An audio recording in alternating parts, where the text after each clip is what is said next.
ஆமா, நான் சொன்னப்புறம் ஆரம்பிங்கம்மா. நன்றிம்மா. தோழர்களே, தமிழ்நாடு கலை இலக்கிய பெருமன்றம் நடத்துகிற நாளும் ஒரு அதிகாரம் என்கிற தலைப்பின் கீழ் நம்முடைய தொடர் பயணம் தொடர்ந்து பயணித்துக் கொண்டிருக்கிறோம். தோழமைகளே, ஆளுமைகளே. இன்றைய நாள் ஒரு மகிழ்வான நாள். காரணம், மரபு கருதி நாம் ஒருவரைத்தான் ஒருவருக்கு ஒரு அதிகாரம் அல்லது ஒரு சிறுகதை என்கிற தலைப்பில் தான் பயணித்தோம். ஆனால் இதிலே ஒரு சிறிய மாற்றம் செய்திருக்கிறோம். ஒரு மூவருக்கு இந்த வாய்ப்பை கொடுத்திருக்கிறோம். காரணம், மூவரும் இதிலே ஆழங்கால் புலமை பெற்றவர்களாக திருக்குறளை த தோய் தன்னை முழுமையாக அர்ப்பணித்துக் கொண்டு கருத்துக்களை பரிமாறுகிற ஆளுமைகளுக்கு நம்முடைய பொதுச் செயலாளர் இடம் ஒப்புதல் பெற்று இந்த அவையினுடைய ஒப்புதல் பெற்று நாம் வழங்கியிருக்கிறோம். அதனுடைய அடிப்படையில் இன்றைக்கு 130வது அதிகாரம், நெஞ்சொடு புலத்தல் என்கிற அதிகாரம். இந்த அதிகாரத்தை முற்றோதல் செய்வதற்காக புதுச்சேரியில இருக்கக்கூடிய ஸ்ரீ நவதுர்கா மேல்நிலைப்பள்ளி என்கிற பள்ளி திருவாண்டார் கோவிலில் இருக்கிறது. அந்த பள்ளியில 12ஆம் வகுப்பு படிக்கக்கூடிய அருமை மாணவி பிரியதர்ஷினி அவர்கள் இன்றைக்கு நம்மோடு இணைந்திருக்கிறார்கள். இதற்கு உரைப்பொழிவு செய்வதற்காக 2வது முறையாக வாய்ப்பை பெற்ற, இந்த வாய்ப்புகள்லாம் யாருக்கு கிடைக்கும்? 2வது முறை வாய்ப்பு என்பது உண்மையிலே இதில் அர்ப்பணித்துக் கொண்டிருக்கக்கூடிய அந்த ஆளுமைகளுக்குத்தான் நாம் வழங்கி கொண்டிருக்கிறோம்.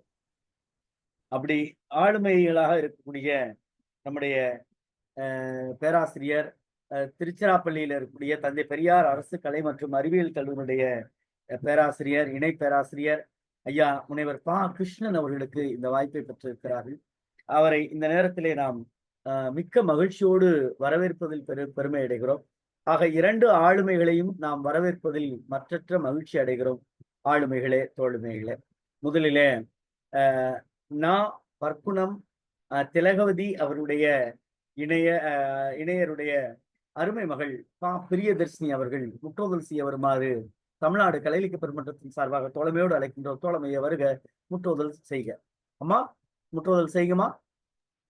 அனைவருக்கும் வணக்கம். அனைவருக்கும் வணக்கம். என் பேர் பிரியதர்ஷினி. அதிகாரம் 130, நெஞ்சோடு புலைத்தல். குறள் 1131. தனியே இருந்து நினைத்தால் நினைத்துக்கால் என்னை தீயினை இருந்தெனு நெஞ்சே. குறள் 1132. துன்பத்திற்கு யாரே துணையார்க்கு தாமுடைய நெஞ்சே துணையாமல் துணையல் வழி.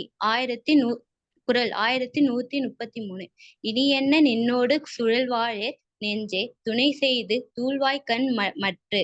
குறள் 1134.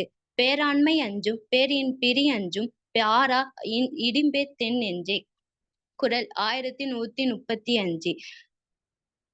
அவர் நெஞ்சு அவர் காதல் கண்டும் எவன் நெஞ்சு தீ நமக்கு ஆகாதது. 1136. கெட்டார்க்கு நாட்டாரின் என்பதோ நெஞ்சே நீ பெட்டாங்கு அவர் பின் செலல். குறள் 1138. நானும் மறந்தேன் அவர் மற கல்லான் மானம் பட நெஞ்சு பட்கு. 1138. எல்லினை இழிவான் என்று எண்ணி அவர் திறம் உள்ளம் உயிர்காதல் நெஞ்சே. குறள் 1139. தஞ்சம் தமரல்ல எதிலால் தாமுடைய நெஞ்சம் தமரல் வழி. குறள் 1140. உரா தவர் கண்ட கண்ணும் அவரையை சேராரடி சேரின் நெஞ்சே. திருவள்ளுவர். நன்றி அனைவருக்கும்.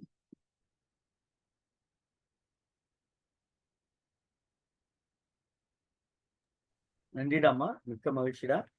சிறப்பா சொன்னீங்க. வாழ்த்துக்கள். ரொம்ப ரொம்ப மன நிறைவா இருக்கு. உங்களுடைய பெற்றோருக்கும் உங்கள் பள்ளியினுடைய தலைமை ஆசிரியர், தமிழாசிரியர், அத்தனை ஆசிரியர் பெருமக்களும், குறிப்பாக வகுப்பாசிரியர் அத்தனை பேருக்கும் தமிழ்நாடு கலை இலக்கிய பெருமன்றத்தின் சார்பாக நெஞ்சம் நிறைந்த வாழ்த்துக்களையும் பாராட்டுகளையும் பதிவு செய்கிறோம். இதற்கு உரைப்பொழிவு செய்ய வருமாறு நம்முடைய பேராசிரியர், இந்த அவையில் ஒவ்வொரு நாளும் தன்னோடு இணைத்துக் கொள்ளுகிற மிகப்பெரிய ஆளுமை நான் பெரிதும் மதிக்கிற ஐயா முனைவர் கிருஷ்ணன் அவர்கள் இன்றைக்கு உரைப்பொழிவு தருவருமாறு இந்த சபையின் சார்பாக கேட்டுக்கொள்கிறோம். மிக்க மகிழ்ச்சி தோழமையே, ஆளுமையே. உங்களுடைய உரைப்பொழிவை தொடங்கலாம்.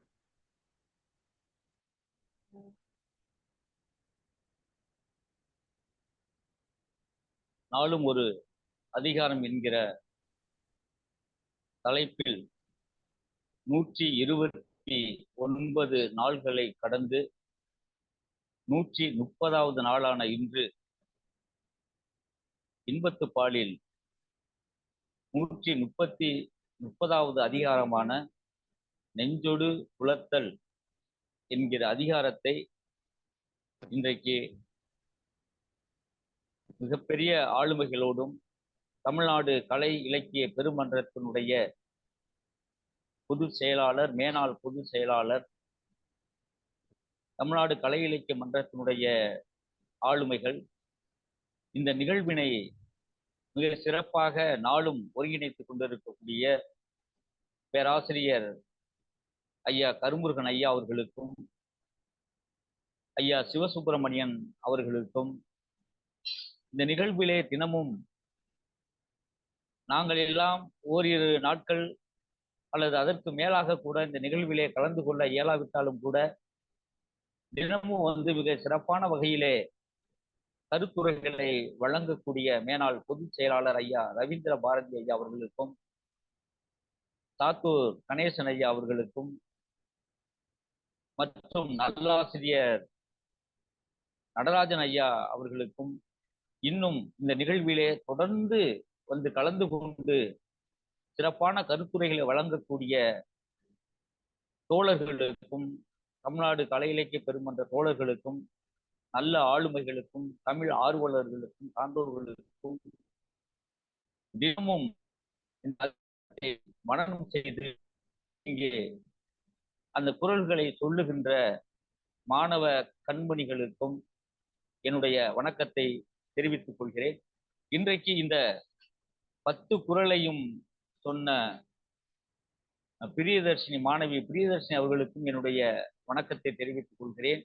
இந்த நிகழ்விலே கலந்து கொண்டிருக்கக்கூடிய அனைத்து ஆளுமைகளுக்கும் சிலருடைய பெயர்கள் விடுபட்டு இருக்கலாம், பொறுத்துக் கொள்ளுமாறு வேண்டுகிறேன். அனைவருக்கும் என்னுடைய இனிய வணக்கத்தை நான் தெரிவித்துக் கொள்கிறேன். நெஞ்சொடு புலத்தல். தொல்காப்பியர் இன்பமும் பொருளும் அறனும் என்றாங்கு அன்பொடு புணர்ந்த ஐந்தினை என்று சொல்லுவார். முதலில் இன்பத்தை வைப்பார். தொல்காப்பியர் முதலில் சொல்வது இன்பம், அதற்கடுத்து பொருள், மூன்றாவது தான் அறம். ஏன் முதலில் அவர் இன்பத்தை வைத்திருக்கிறார் என்று எண்ணி பார்த்தோம் என்று சொன்னால், இன்பம் என்பது எல்லா உயிருக்கும் ஏவற்றாகும் ஒன்றாகும். ஆகையினால அவற்றை தொல்காப்பியர் முதலிலே சுட்டுகின்றார். நம்முடைய பேராசான் வள்ளுவ பெருந்தகை அவர்கள் முதலில் அறத்தை சொல்கிறார், அடுத்து அறத்தின் வழியே பொருளை தேட வேண்டும் என்று சொல்கிறார். அப்படி அறத்தின் வழியே பொருளை தேடுவதன் மூலமாகத்தான் முழுமையான சிறப்பான இன்பத்தை தூய்க்க முடியும், அனுபவிக்க முடியும் என்கிற வகையிலே அறம், பொருள், மூன்றாவதாக காமத்துப்பாலை வள்ளுவ பேராசான் வைத்திருப்பதை நாம் பார்க்கின்றோம். இந்த காமத்துப்பாலில் காமம் என்பது இன்றைக்கு இழிந்த பொருளாக இன்றைக்கு சொல்லப்பட்டாலும், எப்படி கழகம் என்பது ஒரு காலத்தில் சூதாடக்கூடிய இடத்தை இழிந்த பொருளாக சுட்டியதோ, ஆனால் இன்றைக்கு கழகம் என்பது பல்கலைக்கழகம், பல கலைகளை கற்றுக் கொடுக்கக்கூடிய ஒரு நிறுவனம் என்கிற பொருளிலே கழகம் என்கின்ற சொல் ஆளப்படுவதைப் போல வள்ளுவ பேராசான் காலத்திலே, அதற்கு முன் சங்க காலத்திலும் காமம் காமம் என்ப, இந்த காமம் என்பது மிகுதியான அன்பினை குறிப்பதாகத்தான் நாம் சங்க தமிழர்கள் அவற்றை உயர்ந்த சொல்லாக பார்த்திருக்கிறார்கள், வைத்திருக்கின்றார்கள். இன்றைக்கு வேண்டுமானால் இந்த காமம் என்பது இழிந்த பொருளிலே கையாளப்படுவதை நாம் பார்க்கின்றோம். வள்ளுவ பேராசான் அவர்கள் காமத்துப்பால் என்றேதான் தம்முடைய குறளுக்கு 3வது அதிகாரத்திற்கு பெயரிட்டு இருக்கிறார். இடைக்காலத்திலே உரையாசிரியர்கள் தான் அதை இன்பத்துப்பால் என்று மாற்றி இருப்பதை நாம் அறிந்த ஒன்றுதான், எல்லா ஆளுமைகளுக்கும் தெரியும். அந்த வகையிலே இங்கே இந்த இன்பத்துப்பாலில், காமத்துப்பாலில் களவு, கற்பு என்று 2 வகையாக பிரிக்கிறார். சங்க காலத்திலே களவு வாழ்க்கை என்பது 6 மாதங்கள் மட்டுமே தான் நீடிக்கும். 6 மாதத்திற்கு பிறகு அவர்கள் கற்பு வாழ்க்கைக்கு, இல் வாழ்க்கைக்கு ஒரு தலைவனும் தலைவியும் அவர்கள் வந்துவிட வேண்டும் என்பதுதான் அக்காலத்தில் இருந்த ஒரு நியதியாக இருந்திருப்பதை பார்க்கின்றோம்.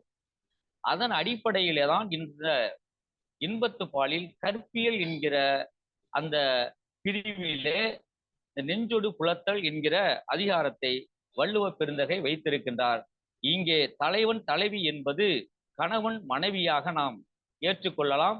கணவன் மனைவியாக நாம் அதை பொருள் கொள்ள வேண்டும்.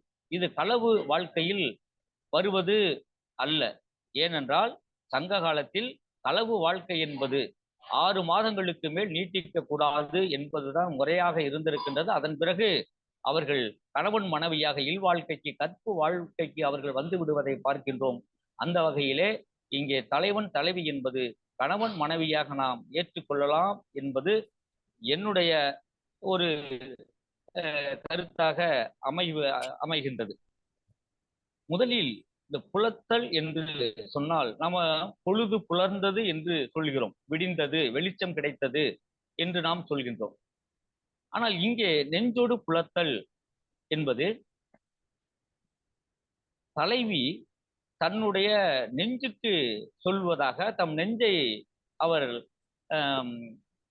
தன்னை விட்டு இந்த மனம் சென்று விடுகிறதே, தனக்குள் ஒரு கட்டுப்பாட்டில் இந்த மனம் இல்லையே, தலைவன் தான் நம்மிடம் அன்பில்லாமல் சென்று விட்டான், ஆனால் அவன் மீது திரும்ப நம்முடைய மனம் அன்புடையதாக சென்று விடுகிறதே என்கின்ற எண்ணத்திலே தலைவி இங்கே தன்னுடைய நெஞ்சுக்கு சொல்வதாக பார்க்கின்றோம். சங்க இலக்கியத்திலே தலைவன் தன் நெஞ்சுக்கு சொல்லியது, தலைவி தன் நெஞ்சுக்கு சொல்லியது என்ற கூற்றின் அடிப்படையிலே நிறைய பாடல்கள் இடம்பெற்றிருக்கிறது. இப்ப நாம் கூட நம்முடைய வாழ்க்கையிலே நாம் தனியாக இருப்பது கூட தனியாக ஒருவர் பேசிக்கொண்டு இருப்பார். அப்ப என்ன இவர் தனியாக பேசிட்டு தான் தன்னுடைய நெஞ்சோடு பேசிக்கொண்டு இருப்பார். நாம் அப்படி செய்திருக்க கூடாது, நாம் ஏன் இப்படி செய்தோம், இப்படி எல்லாம் பேசிக்கொண்டு இருப்பார் அல்லவா. அந்த வகையில தான் இந்த தலைவி தன்னுடைய நெஞ்சுக்கு புலத்ததாக சொல்வதாக அமைகின்றதை இந்த அதிகாரத்தின் வழி பார்க்கின்றோம். அவர் நெஞ்சு அவர் காதல் கண்டும் எவன் நெஞ்சே நீ எமக்கு ஆகாதது என்று முதலுடைய குரல். தலைவி சொல்ற நெஞ்சே, அவருடைய நெஞ்சம், தலைவனுடைய நெஞ்சம் அவருக்கு துணையாக இருப்பதை நீ கண்டறிந்தும் நீ எமக்கு துணையாகாதது ஏன் என்று தன்னுடைய நெஞ்சை பார்த்து கேட்கின்றாள். தலைவன் நம்மை நினைக்காமல் நம்மிடம் வராமல் இருக்கின்ற பொழுது அவன் நினைத்தால், அவன் நெஞ்சு மனம் நினைத்தால் என்னை நாடி அல்லவா வந்திருக்க வேண்டும். அப்போ அவனுடைய மனம் என்னை நினைக்காமல் இருக்கின்ற பொழுது, மனசே நீ மட்டும் ஏன் தலைவனை எண்ணிக்கொண்டு அவன் வழியில் செல்ல நினைக்கின்றாய், நீ எனக்கு துணையாக இல்லாமல் இருப்பது ஏன் என்று தன்னுடைய நெஞ்சை பார்த்து கேட்கின்றாள் தலைவி. இரண்டாவது குரல், உறாதவர் கண்ட கண்ணும் அவரை சரார் என சேரியன் நெஞ்சு என்று சொல்கிறார். என் நெஞ்சமே, நம்மேல் அன்பு கொள்ளாத தலைவரை கண்டபோதும் அவர் வெறுக்க மாட்டார் என்று எண்ணி அவரிடம் நீ செல்கின்றாயோ என்று கேட்கிறார். என்னதான் இருந்தாலும் அவர்கள் அந்த சூழலில் பிரிந்து இருந்தாலும் கூட அவர் முன்பு அவர்கள் கூடியிருந்த அந்த வாழ்க்கையை அவள் நினைத்து பார்த்து சொல்லுகின்றால், தலைவர் நம் மீது அன்பு கொள்ளாதவராக இருக்கிறதை பார்த்த பொழுது அவர் மீது நீ வெறுப்பல்லவா கொள்ள வேண்டும். அப்படி அவரை வெறுக்காமல் நீ அவரிடம் செல்வது ஏன், எதனால் என்று சொல்கின்றார். இப்ப வள்ளுவர் ஒரு இடத்துல சொல்வார், ஒன்றென்ன இன்னா செய்யினும், ஒன்றென்ன இன்னா செய்யினும் அவர் ஒன்றுள்ள கெடும் என்று சொல்கிறார். அதாவது ஒன்று நல்லது அவர் செய்யணும், நிறைய தீமைகள் செய்தாலும் கூட ஒரு செயல் அவர் நற்செயல் செய்திருந்தால் அவர் செய்த தீமையெல்லாம் மறந்து போய்விடும் என்று சொல்லுவார். அதே போலுதான் இங்கே தலைவி இங்கே தன்னுடைய நெஞ்சை பார்த்து அவர் எண்ணுவதாக நினைப்பதாக பார்த்து. மூன்றாவது குரலாக, கெட்டாருக்கு நட்டாரில் என்பதோ நெஞ்சே நீ வெட்டாங்கு அவர்பின் செலல் என்று சொல்கிறார். நெஞ்சமே, நீ உன் விருப்பத்தின்படியே அவர்பின் செல்வதற்கு காரணம் துன்பத்தால் அழிந்தவருக்கு நண்பன் இல்லை என்னும் எண்ணமோ என்று சொல்கிறார். இப்ப நம்ம வாழ்க்கையில, உலக வாழ்க்கையில நம்ம ஒருவர் துன்பப்படுகின்ற பொழுது அவர் கூடவே இருப்பதுதான் உண்மையான நட்பு, உண்மையான நண்பர்கள் என்று சொல்வார்கள். அதற்கு நிறைய வள்ளுவ பெருந்தகை நிறைய குறளிலே நட்பு அதிகாரத்திலும் 4 கூடா நட்பு, தீ நட்பு என்ற 4 அதிகாரங்களிலே இந்த நட்பு பற்றி நிறைய சொல்கின்றார். அது துன்பத்தில் தான் உண்மையான நண்பர்களை அறிய முடியும் என்று. ஆனா அதே மாதிரி இங்க பாத்தீங்கன்னு சொன்னா, மனசே நீ தலைவன் உன்னுடைய விருப்பப்படி செல்கிற. ஏன்னா துன்பத்தில் ஒருவர் உழல்கின்ற பொழுது நண்பர்கள் இல்லை என்று நீ எண்ணுகின்ற இந்த உலகம் எண்ணுவதை போல நீயும் என்னை விட்டு தலைவன்பால் நீ நினைக்க செல்கின்றாயே என்று இந்த குரலில தலைவி தம் நெஞ்சை பார்த்து வினவுகிறாள். அடுத்ததாக, இனி என்ன நின்னொடு சூழ்வார் யார் நெஞ்சே, இனி அண்ண நின்னோடு சூழ்வார் யார் நெஞ்சே, துணி செய்து துவாய்கான் மற்று. நெஞ்சே, நீ ஊடலை செய்து அதன் பயனை நுகர மாட்டாய். இனிமேல் அத்தகையவற்றை பற்றி உன்னோடு கலந்து என்ன போகின்றவர் யார் என்று கேட்கின்றார். இப்போ ஊடுதல் காமத்திற்கு இன்பம், அதற்கு இன்பம் கூடி முயங்க பெறின் என்று கடைசி குரலிலே வள்ளுவர் பெருந்தகை சொல்வார். இந்த இன்பத்திற்கு எல்லாம் சுவை தருவது எது என்றால் ஊடல். ஆக இந்த ஊடலை செய்ய ஊடல் ஏற்பட தலைவன் தலைவிக்கு இடையே மிகுந்த அன்பும் பற்றும் பாசமும் மிகுவிக்கும். அந்த நிலையில தன் நெஞ்சை பார்த்து சொல்கிறார், நாம் அவரோடு பேசாமல் இருந்தால்தானே அவர் நம்மிடம் பேசுவதற்கு வருவார். ஆனால் மனசே, நெஞ்சே, நீ அந்த ஊடலை செய்யாமல் அவரை நீ நினைக்கின்றாயே, இனிமேல் அந்த ஊடலை செய்து பிறகு கூடலினால் வருகின்ற அந்த இன்பத்தை பற்றி யார் உன்னோடு கலந்து பேசப் போகின்றார், என்ன போகின்றார் என்று தன்னுடைய நிலையை நெஞ்சுக்கு எடுத்து சொல்கின்றார். இதை பார்க்கிறோம். அடுத்த 5வது குறள்ல, பெறாமை அஞ்சும் பெரின் பிரிவு அஞ்சும் அரா இடும் வைத்து என் நெஞ்சு. இந்த மனசு இருக்குதே, இந்த நெஞ்சு இருக்கிறதே, என்ன சொல்வது? தலைவனை பெறாத போது பெறாமைக்கு அஞ்சுகிறது, மனம் அஞ்சுகிறது. பெற்ற பிறகு, தலைவனை பெற்று அவனோடு கூடி இன்புற்ற பிறகு அவன் பிரிவை நினைத்து அஞ்சுகிறது. இப்படியாக என்னுடைய நெஞ்சம், என்னுடைய மனசு ஈராத துன்பத்தை உடையதாக இருக்கின்றது. எப்பொழுதுமே துன்பம் உடையதாக மனம் இருக்கின்றது என்று சொல்கிறார். ஆக பெறாத போதும் துன்பம், தலைவனை பெற்ற பொழுதும் துன்பம். எப்படி துன்பம் என்றால், தலைவனை பெற்ற பிறகு கூடி முயங்கிய பிறகு தலைவன் பிரிந்து சென்று விடுவானே என்று மனம் அஞ்சுவதாக தலைவி இங்கே சுட்டி காட்டுகின்றார். இது இன்றைக்கு நம்முடைய நடப்பியல் வாழ்க்கையில் எல்லோருடைய வாழ்விலும் நமக்கு இருக்கக்கூடிய ஒரு துன்பம்தான். தனியே இருந்து நினைத்தக்கால் என்னை இனிய இருந்தது என் நெஞ்சு. தனியே இருந்து நினைத்தக்கால் என்னை இனியது இருந்தது என் நெஞ்சு. தலைவரை பிரிந்து தனியே இருந்து அவருடைய தவறுகளை நினைத்த போது என் நெஞ்சம் என்னை தின்பது போல துன்பம் செய்வதாக இருக்கிறது. தலைவரை பிரிந்து தனியே இருந்து அவருடைய தவறுகளை எல்லாம் நினைக்கின்ற பொழுது தலைவருடைய நெஞ்சம் எப்படி இருக்கிறது என்று சொன்னால், அவளை தின்பது போல இருக்கின்றதாம். ஏன்னா கவலை, துன்பம் இப்ப துன்பம் எண்ணிக்கொண்டே இருந்தோம்னா ஒரு மனிதனுக்கு துன்பம் அந்த துன்பம் மிகுந்து உடல் மெலிந்து பிறகு உயிர் அழியக்கூடிய நிலைக்கு சென்றுவிடும். இப்ப சொல்லுவாங்க இல்லைங்க, கடன்பட்டார் நெஞ்சம் போல் கலங்கினான் இலங்கை வேந்தன் என்று சொல்வார்கள். கடன்பட்ட நெஞ்சம் எப்படி கலங்கி அழிந்து போகின்றதோ அதே போல துன்பமாகவே இருந்தால் அங்கே அழிவு என்பது ஏற்படும் அல்லவா? அதே போலதான் சொல்றார், தன்னை தின்பது போல இருக்கின்றது. தலைவர் செய்த தவறுகளை எல்லாம் தனியாக இருந்து சிந்திக்கின்ற பொழுது, நினைக்கின்ற பொழுது என்று இந்த குரலில சொல்லுகின்றார். நானும் மறந்தேன், நானும் மறந்தேன், நானும் மறந்தேன் அவர் மறக்கல்லா என் மானா மட நெஞ்சிற்பட்டு. இங்கே மாதவி சொல்றா இல்லைங்களா, நம்மை மறந்தாரை நாம் மறக்க மாட்டேமால்.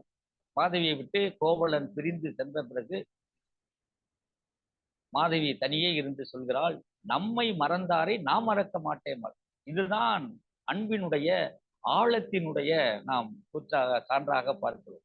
அதே போல இங்கே தலைவனை மறக்க முடியாத என்னுடைய சிறப்பில்லாத மட நெஞ்சினோடு சேர்ந்து மறக்கத்தகாத என்னுடைய நாணத்தையும் நான் மறந்து விட்டேன் என்று சொல்கிறார். நாணத்தையும் நான் மறந்து விட்டேன். இந்த கலித்தொகையில 115வது பாட்டுல வரும். தலைவி சொல்லுவார், மறைவாக கல் உண்டு நாணத்தை நான் அன்னையிடம் மறந்தேன் என்று கலித்தொகையில முல்லைக்கலி பாடலாக ஒன்று வரும். அதுபோல இந்த நாணத்தை மறக்கக்கூடிய அளவிற்கு நெஞ்சம் என்ன செய்கிறது என்று சொன்னால் சிறப்பில்லாத நெஞ்சம் என்று சொல்கிறார். ஆக தலைவனை மறக்க முடியாத என்னுடைய சிறப்பில்லாத நெஞ்சத்தினோடு சேர்ந்து நாணத்தையும் நான் மறந்து விட்டேன் என்று சொல்கிறார். அடுத்ததாக எள்ளின் இழிவாவாம் என்றெண்ணி அவர் திறம் உள்ளும் உயிர்காதல் நெஞ்சு. உயிரின் மேல் அன்பு கொண்ட என் நெஞ்சம் பிரிந்த தலைவனை இகழ்ந்தால் இழிவாகும் என்று எண்ணி அவருடைய உயர்ந்த பண்புகளையே நினைக்கின்றது. ஆக தலைவனை பழித்து பழித்துரைத்தல் என்பது அது அன்பு கொண்டவரிடம் இருக்கக்கூடாது என்பதற்கு நாம் சான்றாக கூட சொல்லலாம்.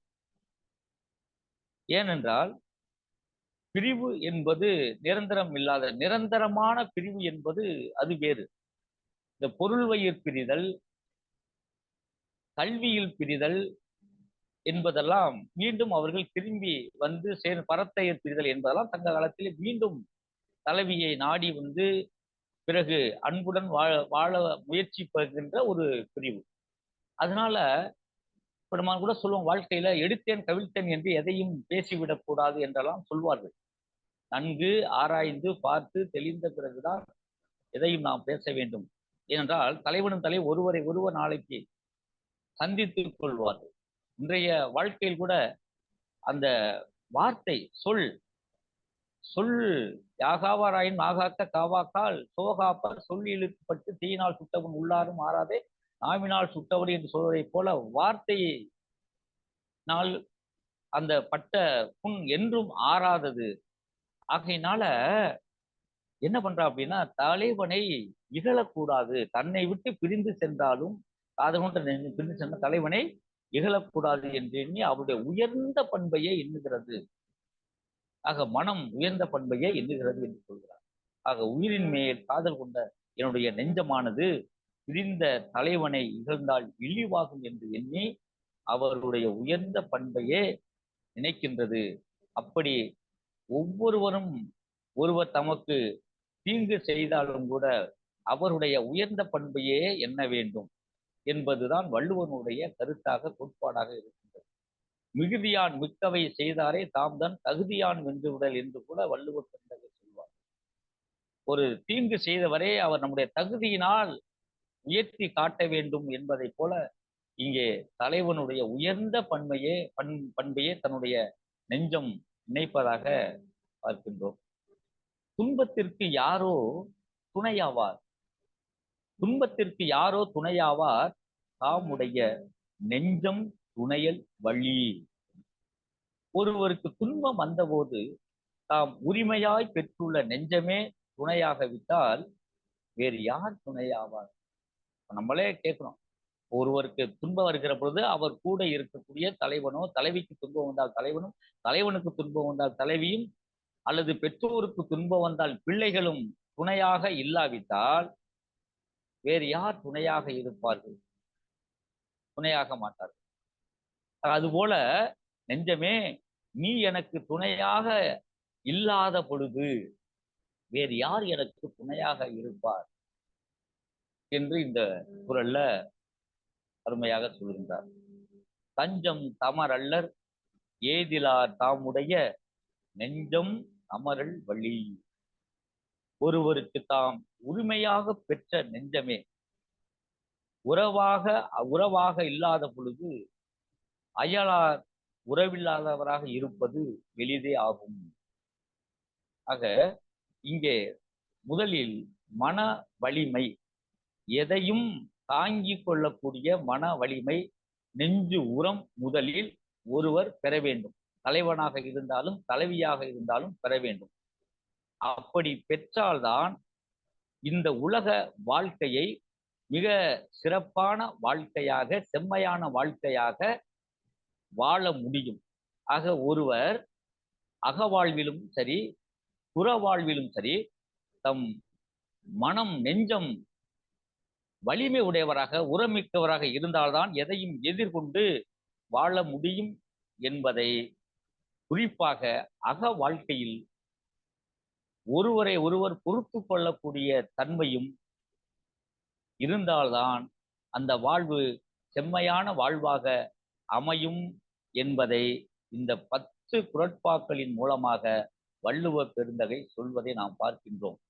காமம் சான்ற கடைக்கோள் காலை ஏமம் சான்ற மக்களோடு தோன்றி அறம்புரி சுற்றமோடு கிழவனும் கிளத்தியும்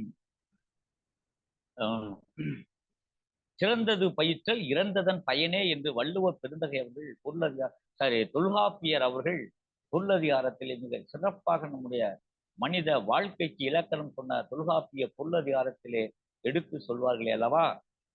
அதே போலதான் வள்ளுவ பேராசானும் நம்முடைய வாழ்வு சிறக்க, இந்த வாழ்வு வழி வழியான வாழையடி வாழையாக தொன்று தொட்டு நீட்சி பெற்று உலகம் தலைக்க மிக சிறப்பான குரல்களை எல்லாம் தந்து இன்றைக்கும் ஒவ்வொரு மனிதருக்கும் இன்றும் இந்த 21ஆம் நூற்றாண்டு கடந்து இன்னும் 41 நூற்றாண்டுகள் வந்தாலும் சரி, இந்த குரல்கள் அனைத்தும் அனைவருக்கும் எல்லா மக்களுக்கும் பொருந்துவதாக இருப்பதை பார்க்கின்றோம். இந்த அருமையான வாய்ப்பினை எனக்கு நல்கிய தமிழ்நாடு கலை இலக்கிய பெருமன்றத்திற்கு மீண்டும் என்னுடைய நெஞ்சார்ந்த வணக்கத்தையும் நன்றியும் நான் உரித்தாக்கிக் கொள்கிறேன். இன்றைக்கு 5 மணி வரை நிகழ்ச்சி இல்லையோ என்று நான் எண்ணிக்கொண்டிருந்தேன். அழைப்புதலே ஒன்றும் காணவில்லை, இன்றைக்கு ஏதோ ஒரு காரணத்தால் ரத்து செய்து விட்டார்கள் என்றுதான் 5 மணி வரை எண்ணிக்கொண்டு நான் வெளியிலே புறப்பட்டு சென்று விட்டேன். சரியாக 6:24 மணிக்கு அங்கே புலனத்திலே செய்தி அழைப்புதலை இட்டிருந்தார்கள். உடனே நான் வேகமாக அந்த பணியை முடித்துவிட்டு வர வேண்டிய சூழல் ஏற்பட்டது. இருந்தாலும் இந்த அரிய நல்ல வாய்ப்பினை எனக்கு கொடுத்த நம்முடைய தமிழ்நாடு கலை இலக்கிய பெருமன்றத்தினுடைய பொதுச் செயலாளர், மேனாள் பொதுச் செயலாளர் பேராசிரியர் கருமுருகன் ஐயா அனைவருக்கும் என்னுடைய நன்றியை வணக்கத்தையும் தெரிவித்துக் கொள்கிறேன். நன்றி, வணக்கம். தோழமையே, மிக்க மகிழ்ச்சி. எனக்கு தெரிஞ்சுட்டு சரியான நேரத்துல உரைப்பொழிவை நிகழ்த்தி இருக்கிற உரைப்பொழிவாளருக்கு வாழ்த்துக்கள். முதல்ல என்னன்னா, நிறைய ஒரு ஒரு குறைபாடா சொல்லலை, ஒரு 4-5 நாளாவது குறைந்தபட்சம் வந்தாதான் அந்த உரைப்பொழிவாளர்களுக்கு தெரியும் எவ்வளவு நேரம் பேசலாம், அடுத்த பின்னூட்டம் எவ்வளவு நேரம் கொடுக்கலாம் அப்படின்னு தெரியும்.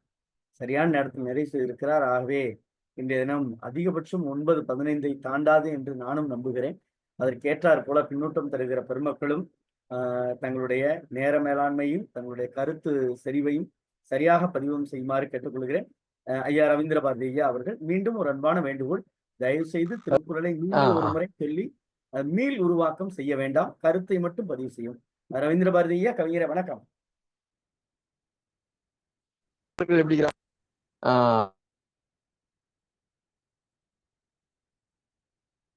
கவிஞரே, உங்க முகம் தெரியல, உங்களும் தெரியல.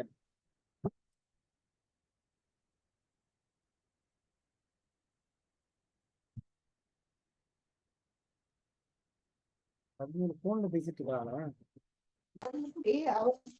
கவிஞரே? அன்பான தோழமை நெஞ்சங்களே, உங்கள் அனைவருக்கும் கேக்குதா? நான் பேசுறது கேக்குதா? கேக்குது. அன்பான தோழமை நெஞ்சங்கள் கேட்குது. அன்பான தோழமைகளே, உங்கள் அனைவருக்கும் என்னுடைய அன்பு நெஞ்சம். முற்றோதல் செய்த பிரியதர்ஷினி 12ஆம் வகுப்பு மாணவி மிக அருமையாக முற்றோதல் செய்தார்கள். அவர்களுக்கு என்னுடைய அன்பான வாழ்த்துக்கள். முனைவர் பா. கிருஷ்ணன் அவர்கள் இந்த நெஞ்சுடு நெஞ்சோடு புலத்தல் என்ற அதிகாரத்தை மிக அருமையாக 10 குறள்களையும் பல்வேறு மேற்கோள்களோடு இணைத்து மிக அருமையாக சொல்லி இருக்கிறார். அவருக்கும் என்னுடைய அன்புகள்.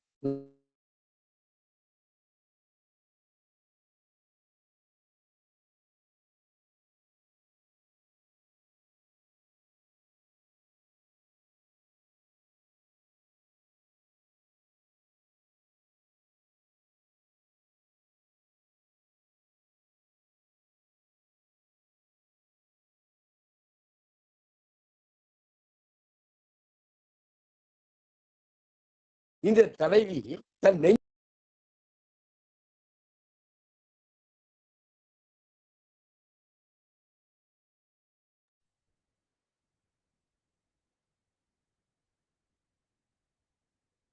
சில பேர் அவனுக்கு அவனே பேசிக்குவான். இந்த இணைய வேற பெரிய தொந்தரவு பண்ணுதுங்க ஐயா நெறியாளரே. பேசுவேன். என்ன முத்துசாமி கொஞ்சம் கூட சரி இணைய தொந்தரவு மட்டும் பண்ணல, உங்களை தலைகளா நிப்பாட்டி வச்சிருக்கேன். கூட சரியில்லைப்பா, நீ திரும்பியே பார்க்க மாட்டேன்ல. நேர எப்பவுமே நேர்மையா நேர நிக்கிறேங்க ரவீந்திர பாரதி ஐயா இணைய அசைச்சு திருப்பி வச்சு என்ன உளவியல் பாருங்க. ஒவ்வொருவரும் ஒரு செயலை செய்து முடித்தவுடனே நாம் அவருக்கு அவரே பேசிக் கொள்வார்கள். அவரை நான் முதல் குரல்ல சொல்றா, என் மனமே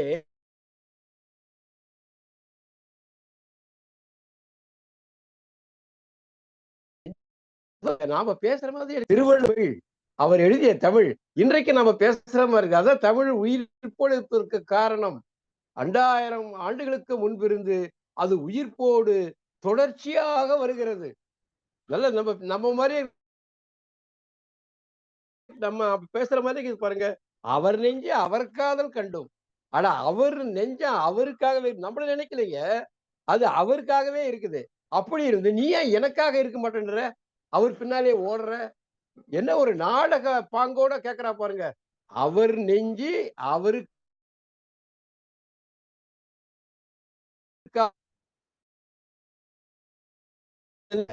நீ மட்டும் எதுக்காக அவர் பின்னால ஓட அப்படின்றா. அன்பு செலுத்தாதவர் என்று தெரிந்தும் நன்றாக தெரிந்த பிறகும் அவர் வெறுக்க மாட்டார்னு அவர் பின்னால போற நீ சுத்தம் மோசமான நெஞ்சம் நீ. என்ன இது? அவர் நம்ம கிட்ட உறவு கொள்ளலையே, ஆனா அவர் வெறுக்க மாட்டாரு, அவர் பின்னாலே ஓடுறேன். என்ன நெஞ்சே இந்த மாதிரி பண்ற? என்ன அருமையான உரையாடல் பாருங்க.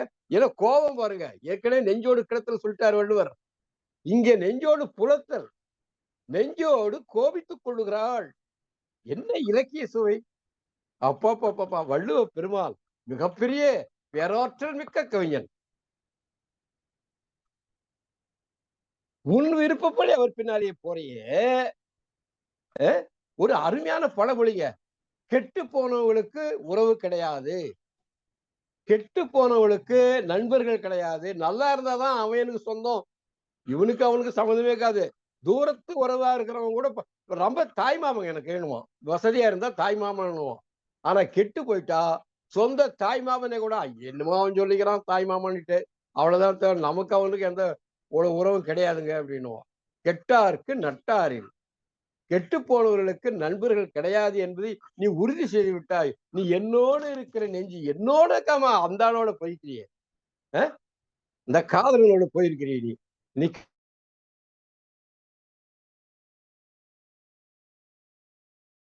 கெட்டா நெஞ்சு என்ன நெஞ்சே போ நெஞ்சே. ஆமா, உனக்கு யாரு துணையா இருப்பாங்க? நான் ஏற்கனவே சொல்லி இருக்கிறேன். கண்ட போது கொஞ்சம் கோபப்படு, கொஞ்சம் ஊழல் கொள்ளு, அப்புறம் கூடல் கொள்ளு, அப்புறம் அவரோட சேர்ந்துக்கோ. முதல்ல சண்டை பிடி, அப்புறம் அவரோட சேர்ந்துக்கோ அப்படின்னு நான் சொல்லி இருக்கிறேன். ஆனா அதெல்லாம் செய்யாம நீ என்ன பண்ற? நீ அவர் பின்னாலேயே ஓடுற. உனக்கு யார் கடைசியில துணை இருப்பாங்க சொல்லு அப்படின்னு புடிச்சு நிறுத்தி கேக்குறா கேள்வி. ஆமா, என்ன அவர் மேல உனக்கு அவ்வளவு அன்பு? அவர் அடைந்தா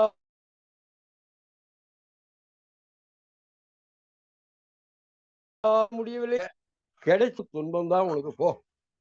திட்டுறா பாருங்க, என் நெஞ்சே, எப்போ உனக்கு துன்பம் தான். அவரை வரலன்னு வருத்தப்படுற, வந்துட்டா ஐயோ பிரிஞ்சிருவாரேன்னு வருத்தப்படுற. வரும்போது நீ மகிழ்ச்சியா இருக்கணுமே இல்லையா? அதை விட்டுட்டு ஏன் துன்பப்படுற?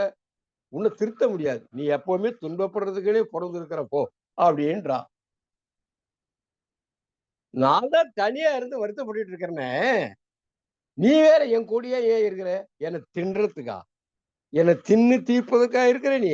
ரொம்ப மோசமான நெஞ்சு நீ, போ போ நெஞ்சு அப்படின்றா. ஐயோ வெக்கத்தை விட்டு சில பேர் சொல்லுவாங்க,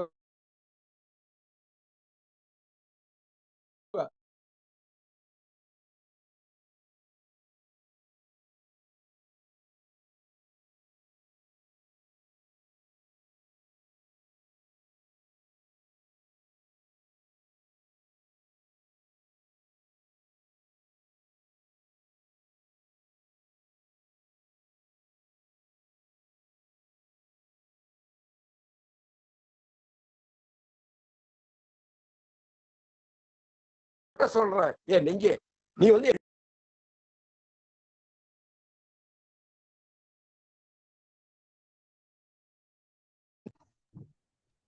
கேட்கலையே. இணையம் தகராறு. ஒண்ணு தப்பா எடுத்துக்காதீங்க, இணையம் தகராறு.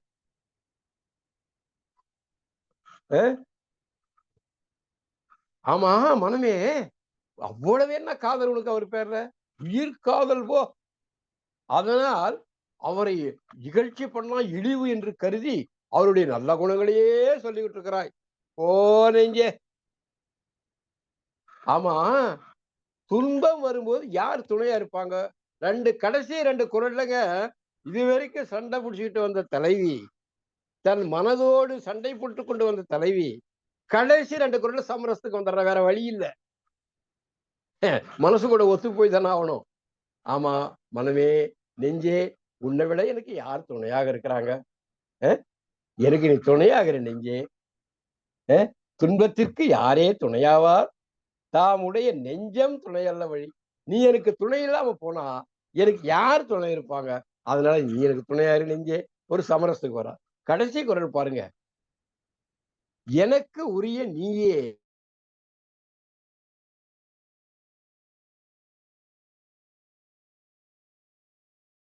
உறவாக வருவாங்க. அதுக்கு என்ன? எனக்கு உறவாக இரு.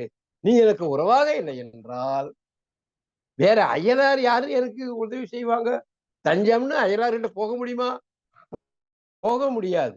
தஞ்சம் தமரல்லர் ஏதிலார் தாமுடைய நெஞ்சம் தமரல்ல வழி. தமரல்ல வழி, தமரல் வழி. தன் நெஞ்சம் தமரல் வழி. தன் மனமே உறவாகாத போது அயலார்கிட்ட எப்படிங்க போய் உறவு கொள்ள முடியும்? அவங்க கிட்ட எப்படி தஞ்சம் கேட்க முடியும்? முடியாது. அதனால மனமே, நாம சமாதானமா போயிடலாம், நீ எங்கூட உறவாயிரு.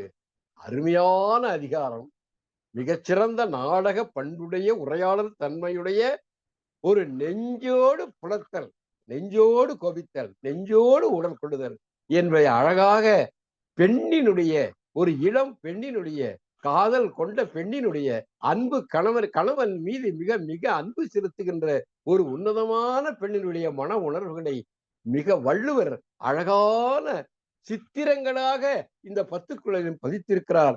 அந்த வள்ளுவ பெருமானை எவ்வளவு புகழ்ந்தாலும் தகும்.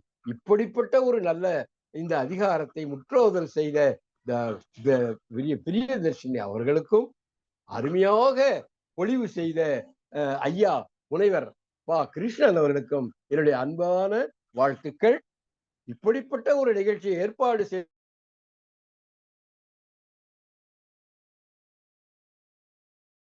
பெருக்கும் அதன் நெறியாளர் நம் அருமை, இந்த திட்டத்தை மனதில் உதித்த உடனே நிறைவேற்றிய அருமை பொதுச் செயலாளர் அறம் அவர்களுக்கும் அன்பான வாழ்த்துக்கள். உலகம் முழுவதும் இருந்து இதை கேட்டு ரசித்துக் கொண்டிருக்கின்ற தமிழ் நெஞ்சங்களுக்கு அன்பும் நன்றியும் வணக்கம். அதாவது காதல்னா இணையம் கூட இடையூறு பண்ணத்தான் செய்யும், என்ன பண்றது? அப்படின்னா அவன் எவ்வளவு சிரமப்பட்டு அந்த காலத்துல இதுக்காக இந்த பயணங்கள் எல்லாம் கடந்து போயிருப்பாங்க. ஆக்கி கவிஞர் ஆன் பண்ணிட்டு ஏதோ சொல்ல வரிய சொல்லிருங்க. இல்ல நீங்க சொன்னது சிரிப்பு வந்துச்சு, எனக்கு மகிழ்ச்சி. சொல்லுங்க. நன்றி கவிஞர். மிக்க மகிழ்ச்சி. அடுத்ததாக சிவசுப்ரமணியன் தோழர் இன்னைக்கு வரலைன்னு நினைக்கிறேன். சாத்தூராரே வாங்க. தோழர்கள் அனைவருக்கும் வணக்கம். கேக்குதா பேராசிரியரே? நல்லா இன்னைக்கு 2வதாவே கேக்குது. நன்றி. வாழ்க வளமுடன். இன்று நெஞ்சோடு புலத்தல். உண்மையிலேயே ஐயா சொன்ன மாதிரி இந்த புலத்தல்ங்கிறது என்ன அர்த்தத்துல வச்சிருக்காங்க? ஒண்ணு உரையாடல், கலந்துரையாடல்னு வச்சுக்கிறதா, இல்ல சண்டை போடுறதுன்னு வச்சுக்கிறதா, இல்ல கோவப்படுறதுன்னு வச்சுக்கிறதா, அப்படின்னு நம்ம கொஞ்சம் யோசிக்கத்தான் வேண்டியிருக்கு. இருந்தாலும் சண்டை போட்ட மாதிரியும் தெரியல. சும்மா அவளாவே என்னுடைய நெஞ்சு அப்படி இருக்கு, இப்படி இருக்கு, நானு அந்த மாதிரிதான் இருக்குது. அதே போல் முற்றோதல் செய்த மாணவி பிரியதர்சினி, உரை பொழிவு ஐயா கிருஷ்ணன் அவர்கள் மிகவும் சிறப்பாக சொன்னாங்க. இந்த 10 குறளையுமே. என்னுடைய இது முதல் குறள்ல அவர் நெஞ்சு அவர் காதல் கண்டும் எவன் நெஞ்சே நீ எமக்கு ஆகாதது அப்படின்னு சொல்லிடுறாங்க. இப்ப இந்த இடத்துல காதலன் காதலி அப்படிங்கிற ஒரு அர்த்தத்தோட சொல்றாங்களா, இல்ல தலைவன் தலைவிங்கிற ஒரு அர்த்தத்தோட சொல்றாங்களா, இல்ல கணவன் மனைவிங்கிற அர்த்தத்தோட சொல்றாங்களா அப்படின்னு பார்க்கும்போது கொஞ்சம் கொஞ்சம் வித்தியாசமா தெரியுது. இப்ப கணவன் மனைவி அப்படின்னு சொல்லும் போது இது இல்ல. அது என்ன உரையாசிரியர்லாம் என்ன சொல்றாங்க அப்படின்னா, நெஞ்சமே அவர் நெஞ்சமானது நம்மை மறந்து அவர் விருப்பத்தையே மேற்கொள்வதாக கண்ட பின்னரும் நீதான் எமக்கு துணையாகாதது தான் எதனாலோ அப்படின்னு இருக்கு. அப்படி இருக்கும்போது இப்ப கணவன் மனைவியாக இருந்தால் அவர் இப்படிலாம் மறந்துட்டு இருக்க போதில்லை. ஏதோ வேலை நிமித்தமா போயிருக்காரு, திருப்பி வரத்தான் செய்வாரு. ஆனா இந்த இடத்துல கணவன் மனைவி அப்படின்னு சொல்ற மாதிரி இல்லாமல் தலைவன் தலைவியாகவோ இல்ல காதலன் காதலியாகவோ சொல்ற மாதிரிதான் இருக்குது. ஆனா அது வெளிப்படையாக இதை நம்மகிட்ட இந்த இடத்துல காட்டல.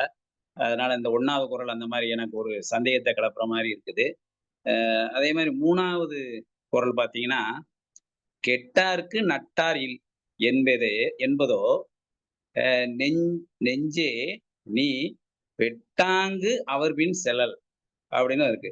இதுலயுமே பாத்தீங்கன்னா, நெஞ்சமே நீ நின் விருப்பத்தின்படியே அவர் பின்னாக செல்லுதல் துன்பத்தாலே கெட்டு போனவருக்கு நண்பராக யாரும் இல்லை என்பதனாலோ அப்படின்னு சொல்லுது. அதாவது இந்த இந்த உரைப்பொழிவு அதை உரையாசிரியருடைய கருத்துக்களை பார்க்கும்போது துன்பத்தாலே கெட்டு போனது இதுல உவமைக்காக சொல்லப்பட்டிய செய்தியா, இல்ல அல்லது இதில் குறிப்பிட்ட தலைவனோ தலைவியோ காதலனோ காதலியோ அப்படின்னு சொல்ற மாதிரி இந்த காதலி கெட்டு போயிட்டாங்க அப்படின்னு சொல்ற மாதிரி இருக்கா? அப்ப துன்பத்தோட கெட்டு போற அளவுக்கு அப்படி துன்பத்துல இருக்க போறது மாதிரி தெரியல. அதை ஏன் அப்படி சொல்லியிருக்காங்கன்னு கொஞ்சம் புரியல. அப்படி ஒருவேளை இதை உவமைக்காக எடுத்திருந்தாக்கோனா நம்ம ஏத்துக்கிடலாம். கெட்டாருக்கு நட்டாரில் என்று என்பதோ ஏத்துக்கலாம். ஆனால்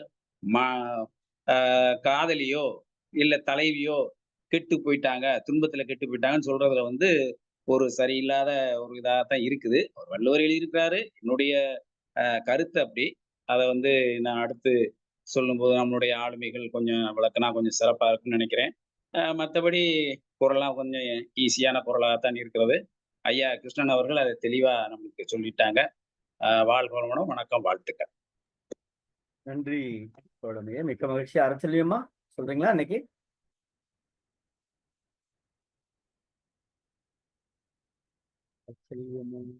நினைக்கிறேன். அம்மா ரேவதி அம்மா, அரசல்வியம்மா இருக்கீங்களா? தமிழ்நாடு ரேவதி அம்மா சொல்லிடட்டும், அப்புறம் நீங்க சொல்லுங்க. எங்க அக்கா சொல்லியிருக்கோம். ஓகே. தமிழ்நாடு கலை இலக்கிய பெருமன்ற உறுப்பினர்கள் அனைவருக்கும் என் வணக்கத்தை தெரிவித்துக் கொள்கிறேன். இன்றைய அதிகாரம் 130 நெஞ்சோடு புலத்தல். முற்றுதல் செய்த மாணவி பிரியதர்ஷினிக்கு என்னுடைய வாழ்த்துக்கள். முனைவர் ப. கிருஷ்ணன் அவர்கள் விரிவாக விளக்கி எடுத்து கூறினார்கள். மிகவும் இயல்பாக அமைந்தது அவருடைய நடை. இந்த அதிகாரத்துக்கு இந்த தேர் ஏது சிலை ஏது திருநாள் ஏது அப்படிங்கிற பாடல்ல வரக்கூடிய வரிகள், அசைகின்ற உடல் தேடி உயிர் வந்தது, உயிர் வந்த வழி தேடி மனம் வந்தது, மனத்தோடு குணத்தோடு இனம் வந்தது, இனத்தோடு இனம் சேரும் தினம் வந்தது, தேர் ஏது சிலை ஏது திருநாள் ஏது அப்படிங்கிற அந்த வரிகள் இந்த அதிகாரம் முழுவதுக்கும் பொருந்தும் அப்படிங்கிற மாதிரி எனக்கு வருது. அடுத்து நாணல்களே நாரைகளே பெண்பட்ட பாடுகள் எல்லோருக்கும் கூறுங்கள், பேரம் பேசவே கல்யாண சந்தையோ, பெண்கள் யாவரும் வெள்ளாட்டு மந்தையோ, கல்யாண ஊர்வலம் எல்லாமும் நாடகம், மூங்கில் இலை காடுகளே முத்துமழை மேகங்களே பூங்குருவி கூட்டங்களே கேளுங்கள் என்ற பாடலையும் அந்த பெண் புலம்புற மாதிரியான வார்த்தைகள் வாக்கியங்கள் எல்லாம் வருது. அடுத்து நாணத்தாலே கண்ணம் மின்ன மின்ன நடக்கும் நாடகம் என்ன, அதுல பாத்தீங்க அப்படின்னா தென்றல் காற்றில் தென்னங்கீற்று ஆட, முன்னும் பின்னும் முத்தமிட்டு பாட, உன்னை தொட்டு என்னை தொட்டு ஓட, உள்ளுக்குள்ளே எண்ணம் உன்னை தேட அப்படிங்கிற மாதிரி அந்த வார்த்தைகள் வாக்கியங்கள் எல்லாமே இந்த அதிகாரத்துக்கு எல்லா அதிகாரத்துக்குமே இந்த இதுல வர்றதுக்குள்ளதான் பொருந்தும் போல உள்ளதாக இருக்கிறது. வாய்ப்பு கொடுத்தமைக்கு நன்றி. நன்றி சுவாமியே, மிக்க மகிழ்ச்சி. அடுத்த அரசல்யம்மா. அனைவருக்கும் வணக்கம். இன்று முற்றோதல் செய்தவருக்கு வாழ்த்துக்கள், பாராட்டுக்கள். அடுத்து இன்றைய உரையாசிரியரின் உரைப்பொழிவு அருமை. இந்த 130வது அதிகாரத்துல இந்த 5வது குறள் ரொம்ப பிடிச்சிருந்தது. பெறாமை அஞ்சும் அஞ்சும் அற அமை இடும்பை. அந்த வரிகள் ரொம்ப அருமையான வரிகள். அதே மாதிரி 6வது இதுல பார்த்தோம்னா 6வது குறள்ல மானா மடநெஞ்சிற்பட்டு, அந்த வரிகளும் ரொம்ப நெஞ்சை தொட்ட வரிகளா இருந்துச்சு. அடுத்த குறள்லயும் எள்ளின் இழிவாம் உள்ளும் உயிர்காதல், இந்த வரிகள்லாம் எப்படிதான் வள்ளுவரால எடுத்து எழுத முடிஞ்சதுன்னே தெரியல. ரொம்ப அருமையா ஒரு பெண்ணோட நிலையை, காதல் வயப்பட்ட பெண்ணின் நிலையை அழகா சொல்லியிருக்காங்க. எப்பவுமே அந்த 1வது குறளும் 10வது குறளும் முத்தாய்ப்பா இருக்கும். அது அதே மாதிரி தான்.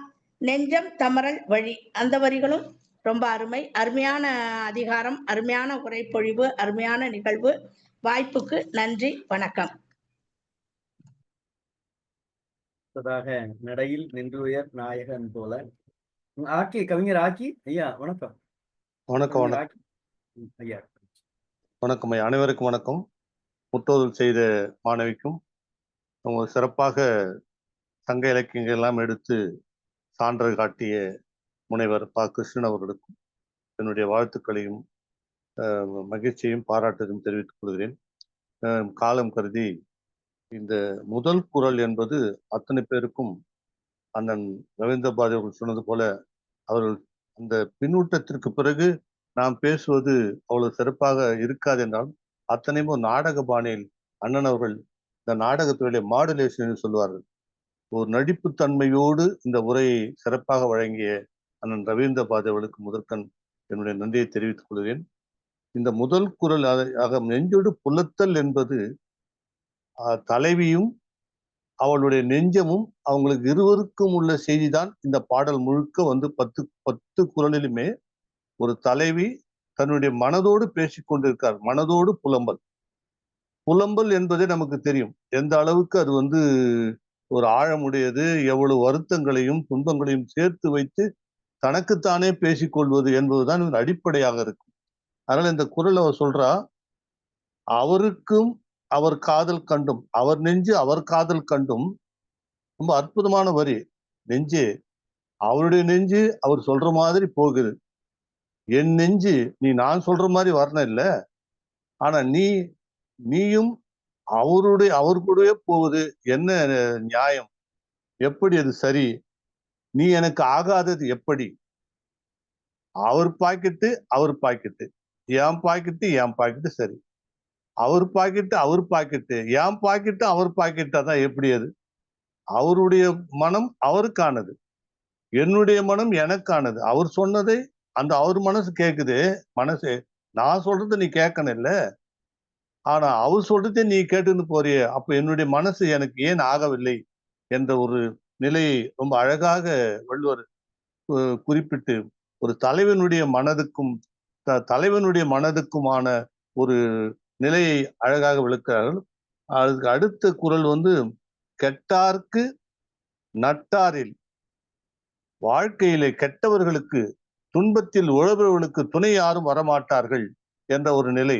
நல்லவர்களுக்கு துணை வருவார்கள், மகிழ்ச்சியாக இருப்பவர்களுக்கு துணை இருப்பார்கள், அழுகிறவர்களுக்கு கூட அழ யாரும் வரமாட்டார்கள், சிரிக்கிறவர்களுக்கு கூட சிரிக்க ஆள் வருவார்கள். இதுதான் சொல்றார். நட்டவருக்கு நெஞ்சே, அதாவது துன்பப்படுகிறவர்களுக்கு யாரும் துணை வர மாட்டார்கள் என்று என்னை விட்டு அவர் மகிழ்ச்சியாக இருக்கிறார், அவருக்கு துணையாக போகிறாயா? இந்த நட்டவருக்கு என்பதற்கு என்ன காரணம் என்றால், தலைவி துன்பப்பட்டு கொண்டிருக்கிறாள். யாரால? தலைவனால. யாரால் நான் துன்பப்பட்டு கொண்டிருக்கிறேனோ அந்த அந்த அவருக்கு காரணமானவரை நீ நெருங்கி அவரோடு போவது எவ்வளவு குற்றம். நான் அவரால் தானே துன்பப்பட்டு வருத்தப்பட்டு கொண்டிருக்கிறேன். ஆக இந்த மனசு வருத்தப்பட்டு கொண்டிருக்கிற என்னிடம் தானே வர வேண்டும். ஆக நான் துன்பப்பட்டு கொண்டிருக்கிறேன் என்றால் என்னிடம் வர மறுத்து மகிழ்ச்சியாக இருக்கிற அவரிடம் செல்கின்றாயே, அது என்ன நியாயம் என்று அந்த மனசு தலைவி கேட்கிறாள். அதுக்கு அடுத்த குறள் 3வது குறள் பெறாதவர் பெறாமை அஞ்சும் பெரின் பிரிவு அஞ்சும். ஆமா, தலைவன் வந்தாலும் நான் வருத்தப்படுவேன், வரவில்லை என்றாலும் வருத்தப்படுவேன். எப்பதான் நீ சந்தோஷமா இருப்ப? அதுதான் மனசு கேட்கிறாவும். மனசே, நீ எப்ப சந்தோஷமா இருப்ப? அவர் வந்தாலும் வரவில்லை என்றாலும் ஏன் வரவில்லை, எப்பொழுது என்று வருத்தப்படுகிறாய். வந்த பிறகும் அவர் எப்பொழுது போய்விடுவாரோ என்று வருத்தப்படுகிறாய். ஆக உன்னுடைய நெஞ்சு எப்பொழுதுமே புலம்பிக் கொண்டே இருக்கிறதே, நீ எப்போதுதான் வருத்தப்படுவாய் என்பதை ஒரு அன்பின் ஆழத்தை அருமையாக சொல்லுகிறார்கள். அடுத்து இங்கே துன்பத்திற்கு யாரே துணையாவார். இங்க கேட்கறது என்னன்னா, மனசுக்கும் ஒரு தலைவிக்கும் மனசுக்கும் உள்ள உறவு என்பது, நீதான் எனக்கு துணையா இருக்கணும். எனக்கு எது வந்தாலும் என்னுடைய மனசே நீதான் என் கூட இருக்கணும். எனக்கு எல்லாம் ஆறுதல் சொல்லணும், என்னுடைய வழி நடத்தணும். எனக்கு 1000 பேர் துன்பம் கொடுத்தாலும் மனசே நீதான் எனக்கு ஆறுதல் படுத்த வேண்டும். நீ ஆறுதல் சொல்வதாக இருந்தால் நான் ஆயுளுக்கும் அழுது கொண்டிருக்க தயார் என்று மேத்தா எழுதுவார்கள். அப்படிப்பட்ட ஆறுதலை கொடுக்கின்ற மனமே, நீ மட்டும் துன்பத்திற்கு யார் எனக்கு துணை செய்வார்கள் உன்னை தவிர?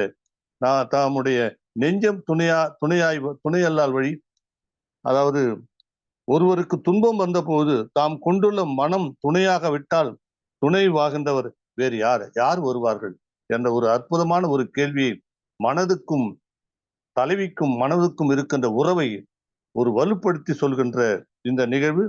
கடைசி குறளில் அவர் வேறு ஒன்று சொல்லவில்லை, அயலவர் உறவினர் வரமாட்டார்கள். எவ்வளவு பேர் இருந்தாலும் சரி, தோழி சொல்கிறாள், எனக்கு எந்த துன்பம் வந்தாலும் சரி, எனக்கு ஆறுதல் சொல்வது இந்த உலகத்தில் எவ்வளவு பேர் இருந்தாலும் மனமே நீ மட்டும்தான் எனக்கு ஆறுதல் சொல்ல வேண்டும், சொல்ல முடியும், உன்னை தவிர எனக்கு யாரும் வரமாட்டார்கள் என்ற ஒரு தீர்மானத்திற்கு மனதோடு ஒன்றி போவது மிக சிறப்பாக இருக்கிறது. வாய்ப்புக்கு நன்றி, வணக்கம். நன்றி தோழமையே. பேராசிரியர் முனைவர் மகாராஜன் ஐயா, நீங்க ஒரு ஐயா வணக்கம். தமிழ்நாடு கலை இலக்கிய பெருமன்ற உறுப்பினர்கள் அனைவருக்கும் வணக்கம். முற்றுதல் செய்தவருக்கும் உரையாளர் ஐயா பாலகிருஷ்ணன் ஐயாவுக்கும் நல்ல சிறப்பாக எடுத்துரைச்சாங்க, ரொம்பவும் மகிழ்ச்சி. அதே மாதிரி பார்த்தீங்கன்னா அந்த 1வது திருக்குறள் பார்த்தீங்கன்னா, அவர் நெஞ்சி அவர் காதல் கண்டும் எவன் நெஞ்சி தீமைக்கு அந்த குறள்ல பார்த்தீங்கன்னா, நெஞ்சி நம்மளை தலைவன் நம்ம எப்போதுமே நம்மளை நினைக்க மாட்டான். ஆனாலும் அவனை பத்தி என்னுடைய நினைவு சென்று கொண்டு இருக்கிறது. அது ஏன் அப்படிங்கிற தலைவி. அதே மாதிரி 2வது குறள் பார்த்தீங்கன்னா, அன்பில்லாதவர் தலைவன் நம்ம மீது அன்பில்லாதவனா இருக்கான். இருந்தாலும் என்ன செய்ய, நம்மளை என் நெஞ்சி காதலர் அன்பில்லாதவர் என்று அறிந்த பின்னும் வெறுக்க மாட்டார் என்ற எண்ணத்தால் அவரிடமே செல்கிறது அப்படின்னு சொல்லுதா தலைவி. இந்த பதிவு பார்த்தீங்கன்னா நம்ம கலித்தொகையில 67வது பாடல்ல வருது பாருங்க. தலைவன் நினைச்சுதான் பிற மகளிரோடு பிறரோடு கூடி அந்த மகளிர் மாலையால் அடித்த காயங்களுடன் வருதான். யாரு? தலைவன் வாரான். பிற மகளிர்கிட்ட கூடல் கொண்டு அங்க உள்ள அழகிய பெண்கள் நினைச்சுதாங்களாம், மாலையால் அடிச்சாங்களாம். அந்த காயங்களோடு தலைவன் நினைச்சுதானா வாரான். அந்த காயங்களையும் அவன் மேல் இருக்கக்கூடிய அந்த வடுக்களையும் காரணமாக கொண்டு என்ன செய்யலாம், தலைவி அவன் மீது கோபம் கொள்ளக்கூடிய மனநிலையில இருக்கா. ஆனாலும் அதையும் மறந்து என்ன செய்தாலாம், அவர்கிட்டயே தன்னுடைய நெஞ்சை பறிகொடுப்பவளாக காட்சியளிக்கிறார். புலப்பேன் என்பேன் அந்நிலை அவர்கானேன் கலப்பேன் எண்ணுகு கையறு நெஞ்சே அப்படின்னு பாடல்ல வருது. அடுத்து ஒரு பாட்டு பாருங்க, அதே வரியில வருது. ஊடுவேன் என்பேன் மண் அந்நிலையே அவர்காணின் கூடுவேன் என்னும் கொள்கையில் நெஞ்சே. எவ்வளவுதான் தலைவன் வந்து வந்து அன்பில்லாதவனா இருந்தாலும் சரி, ஒரு தவறான வழியை சென்றவனாக இருந்தாலும் சரி, ஆனாலும் தலைவி என்ன செய்தாலாம், தன்னுடைய மனதை தன்னுடைய நெஞ்சை அவனோடே வந்து என்ன செய்தாலாம், பறி கொடுத்தவளாகத்தான் காட்சி அளிக்கிறாள் அப்படிங்கிற பதிவு வந்து கலித்தொகையில 67வது பாடல்ல வருது. அதே மாதிரி பாத்தீங்கன்னா 1293வது கெட்டாருக்கு நட்டார் இல்லை என்பதே நெஞ்சே நீ கெட்டாங்க அவர் பின் செல்லல் அப்படியா பாருங்க. நீ நெஞ்சே நீ உன் விருப்பம் போல் அவர் பின் செல்வதற்கு காரணம் கெட்டார் நட்பு இல்லை என்று நினைவே அப்படின்னு சொல்றாங்க. அதே மாதிரி பாருங்க, இந்த பதிவு எங்க இருக்குன்னா அகநானூர்லயும் ஒரு பாட்டு வருது, 71வது பாடல். குறைந்தோர் பயனின்மையால் பட்டுவிட்டோரும் நயனின் மாக்கள் போல். என்னச்சுதான் எப்படினாலும் அவன் நம்ம மேல பற்று இல்லாதவன் தான், இருந்தாலும் அவனை எண்ணியே நெஞ்சு செல்கிறது அப்படிங்கிறது. அப்புறம் வளையாபதியிலையும் ஒரு வரி இருக்கு, அது எத்தனாவது பாடல்ங்கிறது எனக்கு சரியா தெரியல. விளிமியரோடு வெறுக்க உழந்தார் போல் பழுமரம் வீழ்ந்த பறவைனை போல் அப்படிங்கிற வரியும் இதுல வருது. நன்றிங்கய்யா, வாய்ப்பு வழங்கியமைக்கு நன்றி. இந்த பதிவுலாம் சங்க இலக்கியத்துல காப்பி இலக்கியத்திலையும் வருது அப்படிங்கிறத கூறி உரையாளருக்கும் முற்றுதல் செய்தவருக்கும் வாழ்த்துக்களையும் நன்றியும் பகிர்ந்து கொள்கிறேன் ஐயா. நன்றிங்க. நன்றி தோழமே. ஏன்னா எல்லாரும் இப்படி சுருக்கமா சொல்லும்போது நிறைய பேருக்கு வாய்ப்பு கொடுக்கறதுக்கும் நமக்கு ஒரு மன நிறைவா இருக்கு. பாலாஜி ஐயா எதுவும் சொல்றீங்களா? பாலாஜி ஐயா. ஐயா இன்னைக்கு வேலை பளு, ஆனா இந்த முற்றுவதலும் இதுவும் கேட்டேன், மிகவும் நிறைவா இருந்தது. நேரமின்மையால் கொஞ்சம் நான் எதுவும் சொல்லல, அதனால அனைவருக்கும் வணக்கம். மருதுநாராஜன் பேராசிரியரை வந்துட்டு உட்கார்ந்துட்டு இருக்கீங்க, சொல்லுங்க. மருதுநாராஜன் ஐயா 2 நிமிடம் மட்டும்தான். ஆனா சரி, ஓகே, நன்றி. நிறைவாக நம்ம சொல்றது மாதிரிதான், நடையில் நின்றுயர் நாயகன் போல நாளைய உரையினுடைய நாயகன் முனைவர் ஐயா நல்லாசிரியர் தி.க. நாகராஜன் ஐயா நிறைவு பின்னூட்டம். மாமன்றத்தை வணங்குகின்றேன். ஆப்பர்ச்சுனிட்டின்றதுல பாத்தீங்கன்னா அது உண்மையாவே பெரிய வாழ்த்து. அதை போலத்தான் வாய்ப்பு என்பதும் பெரிய வாழ்த்து. இந்த மன்றத்துக்கு முதற்கண் வாய்ப்புக்கு நன்றி, வாழ்த்துக்கும் நன்றி. அப்படியானால் எஸ்டர்டே அதுல இல்லை, ஆனால் டுமாரோ பாருங்க, ஆச்சரியம். ஐயா குறிப்பிடுறாங்க, கருமுருகன் ஐயா எனக்கு ஊக்கப்படுத்துறாங்க. அதுதான் மன்றத்தின் செயல்பாடும் வெற்றியும், மன்றத்தினுடைய எதிர்பார்ப்பும் அதுதான். டுமாரோ பாருங்களேன், TO அப்புறம் பார்த்தா 3 O வந்துடுது. அப்போ 3 ஆப்பர்ச்சுனிட்டி வந்துடுது.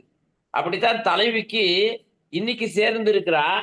அப்படியானால் ஊடிக்கலாமே, கொஞ்சம் சந்தோஷப்படலாமே அப்படின்னா, பாவம் அவளுக்கு உள்ளம் பயப்படுது. ஐயோ நாளைக்கு பிரிஞ்சிருவாரு, சரி அப்போ ஊடலை விட்டுடலாம். ஆகையினால ரொம்ப சொல்வன்மை அதிகாரத்தை ஜனவரி 31ஆம் தேதி ஐயா பேசினாங்க, கிருஷ்ணன் ஐயா. மன்றத்துக்கு நினைவுபடுத்துறதுக்காக சொல்றேன். 31/1/25 சொல்வன்மை அதிகாரத்தை கிருஷ்ணா ஐயா அற்புதமா நேர்த்தியா பேசினாங்க. அந்த சொல்வன்மைக்கு மறுபடியும் ஒரு பெரிய வாய்ப்பு போல இன்றைக்கு வன்மை சொற்களே இல்லாம பேசினாங்க. ஆனாலும் மென்மை சொற்கள்ல கூட ஊடல் என்பது ஒரு வன்மை தான். அதை நாளைக்கு பார்க்க இருக்கிறோம். அப்படியானால் அந்த சிறப்பான நாளைக்கு இந்த மாதிரிலாம் பேசணும்பா என்பதற்கு ஒரு எடுத்துக்காட்டை போல் இன்றைய உரை உங்களது சிறப்பா இருந்தது ஐயா. முற்றோதல் உண்மையிலேயே தங்கு தடையற்ற முற்றோதல், பாராட்டுக்கள். நிறைய பேச ஆசைதான், இருந்தாலும் விழுப்புரத்துலேருந்து பயணம் மேற்கொண்டதுனால சற்றே ஓய்வு தேவைப்படுகிறது. ஆகையினால வாய்ப்புக்கு நன்றி சொல்லி, இன்றைக்கு முற்றவும் வெற்றி, மன்றத்தினுடைய வெற்றி. ஆனாலும் 10க்கும் 10 சொல்லிடுறேன். கொஸ்டின் பண்ணுது, உள்ளம் கேள்வி கேட்கிறது, அடுத்தது திங்க் சிந்திக்கிறது, அப்புறம் ரீசனிங் காரணத்தை கண்டுபிடிக்குது, அனலைஸ் மேலும் மேலும் ஆராய்ச்சி பண்ணுது. அதே நேரத்தில் கோயிங் பிஹைண்ட் ட்ரபிள்ஸ் துன்பத்தின் பக்கமே போய்கிட்டு இருக்குது. கில்லிங் லோன்லினஸ் தனிமையில வாடுது. அன்கண்ட்ரோலபிள், தன்னுடைய உள்ளம் தன் வசம் இல்ல. ஆகையினால திங்க் அப் ஆல்டர்னேஷன், என்ன மாற்றுன்னு சிந்திக்குது. அதே நேரத்துல சீக்கிங் ஃபார் சப்போர்ட், உள்ளத்தினுடைய உதவி தேவைப்படுது. லைக் ரிலேஷன்ஷிப், கடைசியா சொல்றாரு உறவு உறவு உறவு. ஆகையினால கிருஷ்ண ஐயா, உங்களுடைய 10 குறளுடைய விளக்கத்திற்கு நான் 10 சொற்களை ஆங்கிலத்தில் I want to coin by 10 words that I enjoy your decade. உங்களுடைய 10 குறளும் சொற்பொழிவு மிக நேர்த்தி. அண்ணன் கிருஷ்ணன் வாழ்க, அண்ணன் கருமுருகன் வாழ்க, சபையோர் வாழ்க.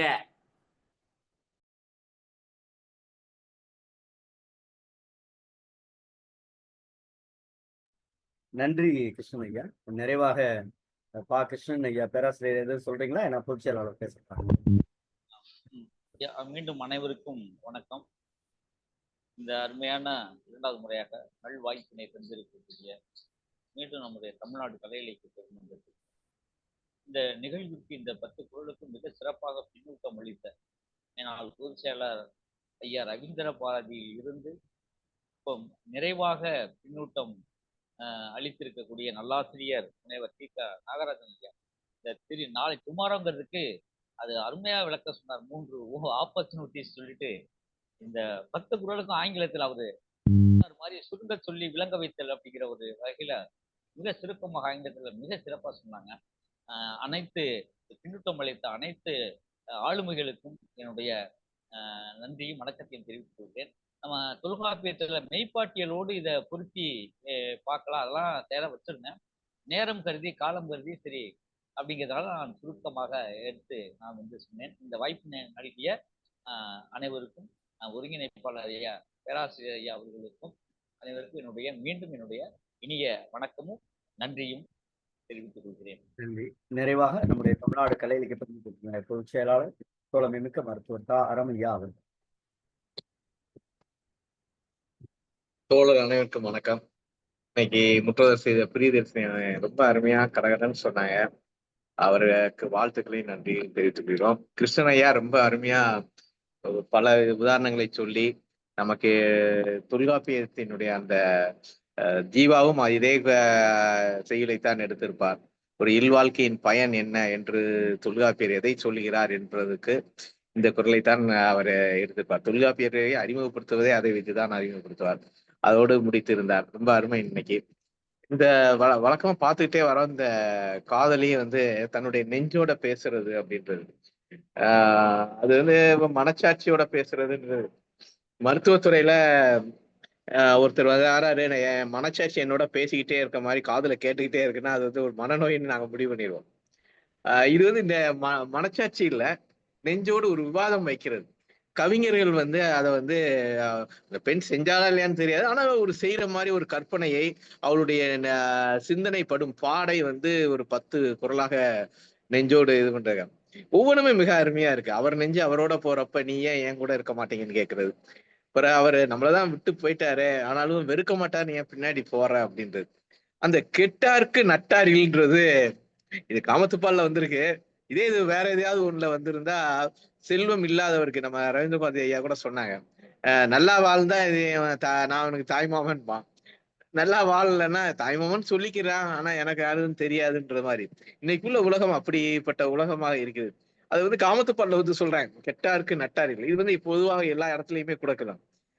இனிய அண்ணன் நின்னோடுன்றது ஒரு என்ன உன் கூட விவாதிக்க வேண்டியது இருக்கு, என்ன செய்யணும்னு என்ன உன்கிட்ட யோசனை கேட்க வேண்டியது இருக்கு, நீ எல்லாம் ஒரு ஆளா அப்படின்னு அந்த சொல்றது.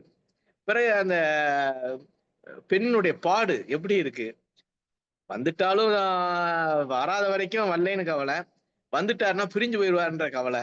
இவருக்கு கவலை இல்லாம இருக்கவே முடியலையே, இப்படிப்பட்ட நெஞ்சா இருக்கேன்றது. இது ஒரு அந்த காலத்தில் இருந்த பொருள் தேடும் வாய்ப்பை பெறாதவர்கள் பெண்கள். அப்ப அவங்களுக்கு உள்ள ஒரே இது தலைவனோட கூடி இன்பம் இருக்கிறதா, அவனோட சேர்ந்து இருக்கிறதா, மற்றபடி அவன் கூட இருந்தாலே போதுன்ற நிலைமைதான். அதெல்லாம் ஒரு சமூக உற்பத்தியில் பெண்கள் ஈடுபடாதனால, பொருள் உற்பத்தியில் அவங்க ஈடுபடாதனால இதே சிந்தனையில இருக்கிறதாகவும் ஒரு எந்நேரம் துயரப்பட்டே கொண்டே இருக்கிறதாகவும் அது போகுது. அந்த துயரத்துல நான்றது பெண்ணுடைய அணிகலனா சொல்லுவாங்க. சங்க காலத்துல உயிரை விட சிறந்ததாக ஒரு நாணம் அப்படின்றது இருக்கும். அதை கூட இழக்கிற நான் அவரை பத்தி பேச அப்படின்னு சொல்றது. எல்லா குரல்லையும் தலைவனை பாதுகாக்கிற மாதிரி ஒரு அம்சமும் வச்சிருப்பார். அவனை இப்படியே நான் இழிவுபடுத்திக்கிட்டே இருந்தேன்னா எனக்கும் இழிவுதான், அதனால நான் அப்படி செய்ய மாட்டேன்னு முடிவு பண்ணுவான். இது ஒரு 10 குரல்ல ஒரு குரலை மட்டும் எல்லா இடங்கள்லயும் வள்ளுவர் அப்படி கொண்டுறாரு. அவனை வையலாம், அவன் மோசமானவன் செஞ்சவன், ஆனா சமூகம் அப்படி நினைச்சிடக்கூடாது அப்படின்னு அவனை பாதுகாக்கிற ஒரு முயற்சி இருக்கும். அதே போலயே இதுலயும் வருது. கடைசியா 2 குரல் ரொம்ப அருமையா பண்ற. மனசு எப்படி இருக்கணும், நமக்கு துணையா இருக்கணும், உறவினரா இருக்கணும். இது 2மே செய்யலைன்னா நீ என்ன அப்படின்ற மாதிரி. அப்ப இதெல்லாம் ஒரு சொல்றப்ப அன்றைய காலத்தில் உள்ள தலைவன் தலைவி வாழ்க்கையை இந்த குரலை படிக்கும் போது ஒரு காதலில் ஈடுபடக்கூடிய ஒரு பெண்ணின் மனதை தயாரிப்பதாக இந்த 10 குரல்களுமே இருக்கு. ரொம்ப அருமை. பின்னூட்ட வழங்கிய ரவீந்திர பாரதி ஐயா, மகாராஜன் தோழர் நிறைய உதாரணங்கள் சொன்னாங்க. அவரை விட்டா இதுல 1 மணி நேரம் பேசுவார் போல இருக்கு. அந்த மாதிரியான உதாரணங்களை சொன்னாங்க. இதெல்லாம் இந்த குரலை படிக்கும் போது தமிழறிந்த சான்றோர்களுக்கு பல்வேறு சிந்தனைகள் போகுது. ஒவ்வொரு இடத்துலையும் என்னென்ன மாதிரி சொல்லியிருக்காங்கன்னு. அறச்செல்வியமா நாகராஜன் ஐயா உண்மையிலே ஒரு 10 குரலையும் ஒரு ஆங்கில வார்த்தைகளோடு ஒப்பிட்டு அந்த ஓன்றது ஆப்பர்ச்சுனிட்டின்றதே அவர் சொன்ன உடனேதான் ரொம்ப ரசிக்கும்படியாக இருந்தது. தமிழிலும் புலமை, ஆங்கிலத்திலும் புலமை அப்படின்றது ஐயாவுடைய பெருமை. வாழ்த்துக்கள், நன்றி. மருத்துவர் இப்ப வர வர கவிதையும் எழுத ஆரம்பிச்சிட்டாங்க. எதுகை மோனை நிறைய இடங்கள்ல விழுக ஆரம்பிச்சிருச்சு. நல்ல உரையாளரும் தெரியும், நல்ல இலக்கியவாதியும், ஆனா இப்போ ஒரு நல்ல கவிஞர் அப்படிங்கிறது ரொம்ப தெரியுது. ரொம்ப சங்க காலத்துல மருத்துவர் தாமோதரனார் இருந்தார். மருத்துவன் தாமோதரனார் அவருடைய பரம்பரை. ஓ, அருமை அருமை அருமை அருமை. என்ன சொல்றது, பொதுமறை செல்வர்னு சொல்றது சும்மாவா சொல்றோம் நம்ம அவரை?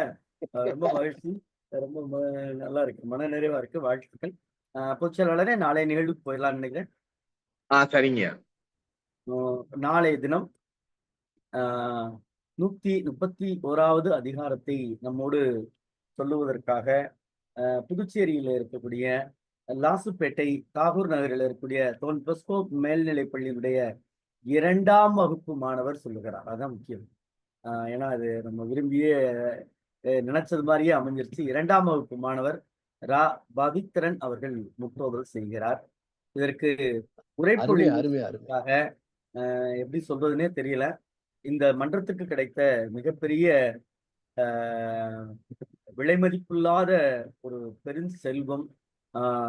செல்வம்னு சொன்னா மதிப்பு இருக்குன்னு சொல்லுவாங்க, ஆனா இதற்கு விலை மதிப்பே இல்லை. ஏன்னா அறிவால் இருக்கட்டும், அன்பால் இருக்கட்டும், நம்முடைய இதயம் திறந்த பாராட்டாக இருக்கட்டும், எல்லாவற்றிலும் உயர்ந்திருக்கிற உண்மையிலே நல்லாசிரியர் விருது பெற்றிருக்கிற ஒரு தகுதியான ஆசிரியர் ஆய்வை இப்படித்தான் செய்ய வேண்டும் என்று இந்த இணையவெளியில் உலக தமிழர்களுக்கு உணர்த்து காட்டுகிற ஆய்வியல் அறிஞர் முனைவர் ஐயா அவருடைய பாணியிலே சொல்ல வேண்டும் என்று கேட்டால் திருவெண்ணெய்நல்லூர் நாகராஜன், சரியா சொல்றேன்னு நினைக்கிறேன். திருவெண்ணெய்நல்லூர் கண்ணன் நாகராஜன் ஐயா அவர்கள் நாளை தினம் விழுப்புரம் மாவட்டத்தில் இருக்கிற சென்னகுளம் இருக்கக்கூடிய அரசு உயர்நிலைப் பள்ளியினுடைய தேர்வு நிலை தமிழாசிரியர் போற்றுதலுக்குரிய ஐயா நாகராஜன் ஐயா நம்மோடு நாளை இணைகிறார். நான் சொன்னது போல, நடையில் நின்றுயர் நாயகன் போல உரையில் நின்றுயர் நாயகனாக நாளை தினம் இருக்கக்கூடிய ஐயா அவர்களை வாழ்த்தி, நாளை தினம் உங்களுடைய உரைக்காக காத்திருக்கிறது இந்த அவை என்கிற சொற்களோடு நிறைவு செய்கிறோம். தினமும் இரவு 8 மணிக்கு தோழர் ஜீவா அவர்களுடைய சிந்தனை பயணத்தில் இணைந்து பயணிப்போம். நன்றியும்